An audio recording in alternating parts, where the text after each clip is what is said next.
Finally చూడడం జరిగింది. Last month రచ్చ అయింది. ఎస్ఎం అంతా కిష్కిందకాండం డైరెక్టర్ నుంచి వచ్చిన film.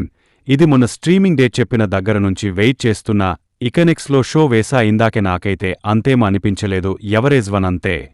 Dog master dog breaths flashback ఇవన్నీ నచ్చాయి. కానీ Kuriachan missing mystery and climax work అవ్వలేదు.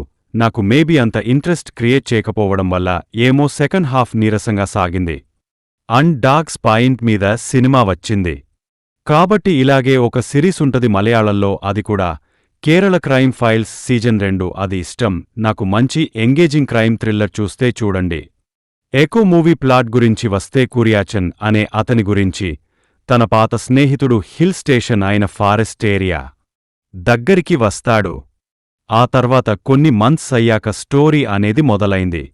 కురియాచన్ వైఫ్ అయిన మలేషియన్ లేడీని చూసుకోవడానికి ఒక వ్యక్తి వస్తాడు. ఒక పక్క 6 ఇయర్స్ క్రితం వెళ్ళిపోయిన కురియాచన్ గురించి వెతుకులాట ఉంటది. ఇంకో పక్క అసలు ఏమైంది, ఫ్లాష్ బాక్ ఏంటి అనేది, ఎందుకు వెళ్లాడు, ఏమైంది అని. సినిమా డాగ్స్ పాయింట్ నుంచి నాకు నచ్చింది. అక్కడ మంచి ఎలిమెంట్స్ మెయింటైన్ చేశారు. మాస్టర్ ట్రైన్ చేయడం, అవి చెక్ పాయింట్స్ లాగా ఉండడం కానీ, ప్యూర్ బ్రీడ్ ఎలా బిహేవ్ చేస్తాయని కానీ, సినిమాలోని పర్టికులర్ బ్రీడ్ బిహేవ్ చేసిన వే కానీ, ఇలా వీటన్నిటి నుంచి ఈ సినిమా బాగుంది. నాకు ఆ ఫారెస్ట్ హిల్ స్టేషన్ లొకేషన్ని సెటప్ చేయటం, అక్కడ స్టోరీని రన్ చేయడం, డాగ్స్ చుట్టూ ఒక లైన్ క్రియేట్ చేయడం, ఒక రకంగా స్లోగా ఉన్న ఫస్ట్ హాఫ్ ఎక్కింది. మిస్సింగ్ పర్సన్ అని, హైడింగ్ ప్లేస్ అని, అసలు మలేషియన్ లేడీ ఇక్కడికి ఎలా వచ్చిందని కానీ, ఎందుకో సెకండ్ హాఫ్ దగ్గరికి వచ్చేసరికి దేనికోసం వెయిట్ చేస్తున్నానో అలాంటి పని ఇవ్వలేకపోయింది నాకు. చివరికి వచ్చేసరికి ఏది ఆ ట్విస్ట్ ఏది అని వెతుకుతున్నా అంతలో అయిపోయింది. అది నాకు ఆల్రెడీ తెలిసి కదండి. ఇప్పుడు మీరు వచ్చి ట్విస్ట్ అంటున్నారు ఏంటి అని ముందే హింట్స్ అన్నీ ఇచ్చేశారు కదా. ఆల్రెడీ తెలిసిపోయింది నాకు ముందే. నేను ఇంకా ఏదో అనుకున్నా క్లైమాక్స్. ఆ కురియాచన్ మిస్సింగ్ నుంచి నాకు అంత మిస్టరీగా ఏమీ అనిపించలేదు. ఇంకా చెప్పాలంటే అంత ఇంట్రెస్టింగ్గా ఏం వెళ్లలేకపోయా మిస్సింగ్ కేస్ నుంచి. అండ్ ఏ థ్రిల్లర్కైనా మిస్టరీ ఎలా రివీల్ అయింది అని, ఏంటిది అనేది చాలా ఇంపార్టెంట్. ఇక్కడ కనిపించకుండా మాయం అవ్వడం దగ్గరే అంతగా హుక్ చేయలేదు.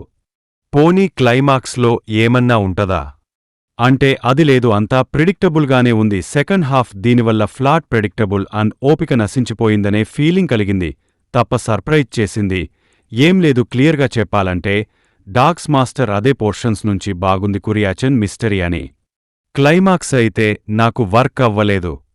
పర్ఫార్మెన్సెస్ వైస్ అందరూ బాగా చేశారు. యాక్టింగ్ ఇక టెక్నికల్గా మాట్లాడితే ఇదే బెస్ట్. లొకేషన్ కానీ, సినిమాటోగ్రఫీ కానీ, బెజియం కానీ ఇవన్నీ సాలిడ్గా ఉన్నాయి. ఫైనల్లీ నా వరకైతే అంతే లేదు కానీ జస్ట్ ఆన్ ఎవరేజ్ వన్ అంతే. మూవీ ప్రెసెంట్ అయితే మలయాళంలోనే స్ట్రీమ్ అవుతుందనలో, తెలుగు డబ్బా అయితే నెక్స్ట్ వీక్ రావచ్చు అంటున్నారు. మరి సంగతి. సినిమా చూసాక మీకు ఎలా ఉందో కింద కామెంట్స్లో మాతో తప్పకుండా షేర్ చేసుకోండి. Will meet in next video. Thank you. జై హింద్.